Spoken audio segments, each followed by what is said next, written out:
കോർപ്പറേഷന്റെ ഭരണം ഭാരതീയ ജനതാ പാർട്ടിയുടെ കയ്യിലേക്ക് വരുന്നതിന് വേണ്ടിയിട്ട് കഴിഞ്ഞ തുടർച്ചയായിട്ട് ഈ പതിറ്റാണ്ടുകളായി ഭരിക്കുന്ന ഇടതുപക്ഷ ഭരണത്തിന്റെ അഴിമതിയും ദുർഭരണവും സ്വജനപക്ഷപാതവും ഒക്കെ തന്നെ ഈ നാട്ടിലെ ജനങ്ങൾ കണ്ടുകൊണ്ടേയിരിക്കുകയാണ്.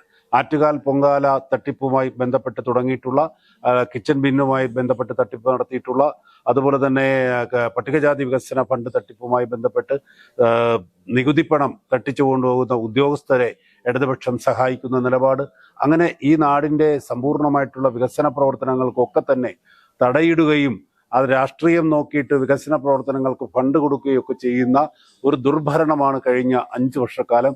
അത് മാറാനായിട്ട് ജനങ്ങൾ വളരെയേറെ ആഗ്രഹിക്കുകയാണ്. അതോടൊപ്പം തന്നെ പറയാനായിട്ടുള്ളത് 101 വാർഡുകളിലേക്ക് മാറ്റുമ്പോൾ ഇവിടുത്തെ സാധാരണക്കാരന്റെ Aadhaar, ration card, voter ID, അവരുടെ പാസ്പോർട്ട്, അവരുടെ സർവീസ് ബുക്ക്, ബാങ്ക് പാസ്ബുക്ക് മുഴുവൻ രേഖകൾക്കും മാറ്റേണ്ടതായിട്ടുള്ള ബുദ്ധിമുട്ടുണ്ടാക്കി വെച്ചത് CPM എന്ന രാഷ്ട്രീയ പാർട്ടിക്ക് വീണ്ടും അധികാരത്തിലേക്ക് വരുന്നതിന് വേണ്ടിയിട്ടുള്ള പാത വെട്ടിച്ചുരുക്കാനായിട്ട് വാർഡുകളെ കീറി മുറിച്ചുകൊണ്ട് ഒരു വാർഡ് കൂട്ടാനായി ഇത്രയും 10 ലക്ഷത്തിലധികം വരുന്ന പൊതുസമൂഹത്തെ ബുദ്ധിമുട്ടിക്കേണ്ടതായിട്ടുള്ള ഒരു സാഹചര്യം ഇല്ലാത്ത ഒരു പശ്ചാത്തലത്തിൽ അവർക്ക് വിജയസാധ്യത ഉറപ്പുവരുത്തുന്നതിന് വേണ്ടി വാർഡുകളെ കീറി മുറിച്ചിരിക്കുന്നു എന്നാണ് ഈ ദുരവസ്ഥ. നേമം വാർഡില് ഭാരതീയ ജനതാ പാർട്ടിയുടെ സ്ഥാനാർത്ഥിയായിട്ട് 5ാമത്തെ പ്രാവശ്യം ജനവിധി തേടുകയാണ്. ഈ ജനവിധി തേടുന്ന വാർഡിൽ കഴിഞ്ഞ 2015 മുതൽ 20 വരെ ഈ വാർഡിന്റെ ജനപ്രതിനിധിയായിരുന്നു.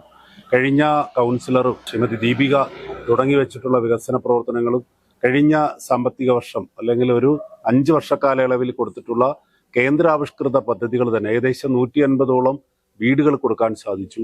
അതുപോലെ തന്നെ ഒട്ടനവധി ആളുകൾക്ക് ചോർച്ച ഉണ്ടാകുന്ന വീടുകൾ മെയിൻ്റനൻസ് ഗ്രാന്റ് അനുവദിച്ചു കൊടുക്കാൻ സാധിച്ചിട്ടുണ്ട്. അതുപോലെ വസ്തുവില്ലാത്ത ആളുകൾക്ക് വീട് തലചായ്ക്കാനൊരിടം എന്ന പദ്ധതി ആവിഷ്കരിച്ച് നടപ്പിലാക്കാൻ ശ്രമിച്ചിട്ടുണ്ട്. അങ്ങനെ ഈ നാടിന്റെ കുടിവെള്ള പദ്ധതി ഏകദേശം 847ഓളം ആളുകൾക്ക് സൗജന്യമായിട്ട് കേന്ദ്രാവിഷ്കൃത പദ്ധതി നരേന്ദ്രമോദിജിയുടെ പദ്ധതിയുടെ ഭാഗമായിട്ടുള്ള കുടിവെള്ള ലഭ്യത ഉറപ്പുവരുത്തിയിട്ടുണ്ട്. അതുപോലെ തന്നെ പാർപ്പിടത്തിന് വേണ്ടിയിട്ടുള്ള അലയുന്ന ആളുകൾക്ക് അവരെ സഹായിക്കാൻ കഴിഞ്ഞിട്ടുണ്ട്.